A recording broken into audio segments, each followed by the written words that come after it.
Good afternoon, almost.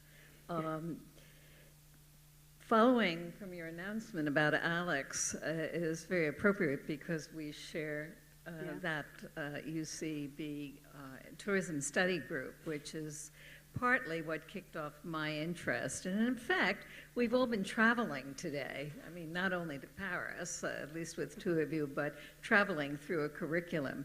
My own passion for teaching this class has to do with the realization that we all move in space. And in Berkeley especially, I can't think of any friend or member of my women's group who hasn't traveled long distances many times.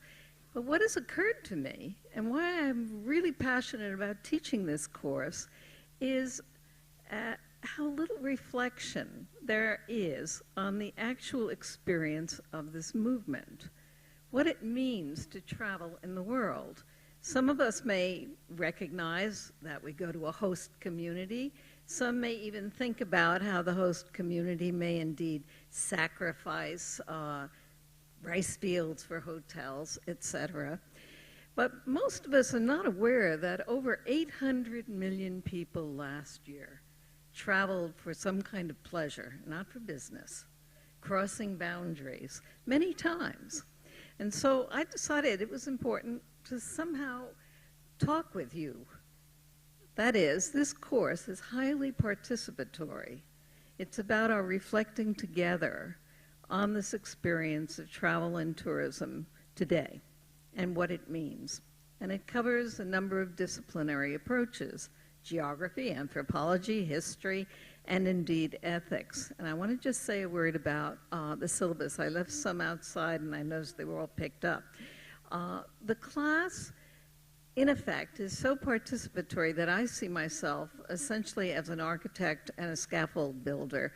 We move from platforms, and these platforms reflect moving from the world and what it means to be an identity in the world and experience worldliness, to very localized experience of domestic tourism in Richmond, California.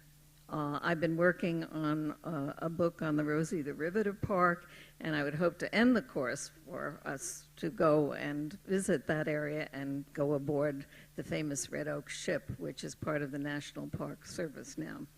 The course very quickly starts with the importance of story, and we look at the way in which story allows us to recognize the multiplicity of experiences, desires, and understandings of our experience.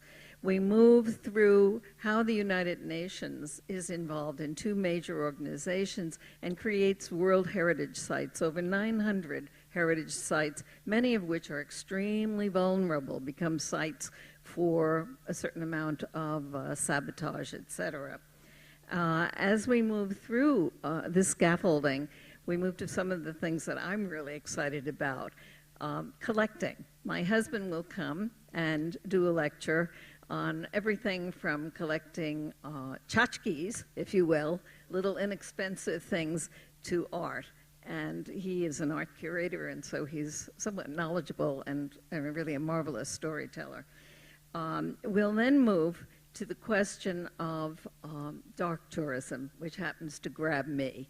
Bali experienced two major bombings, and I've come and gone from Bali a number of times, and what that means to go back to places, whether it's Chernobyl, Auschwitz, the World Trade Center, wherever something has happened, including Gettysburg, and how we experience what is known in the trade as dark tourism.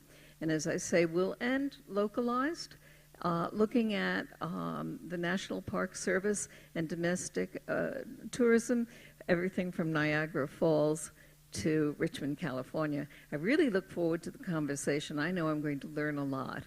And so I hope you'll be there. And I think I'll end with an Indonesian word for welcome, selamat datang. Thank you.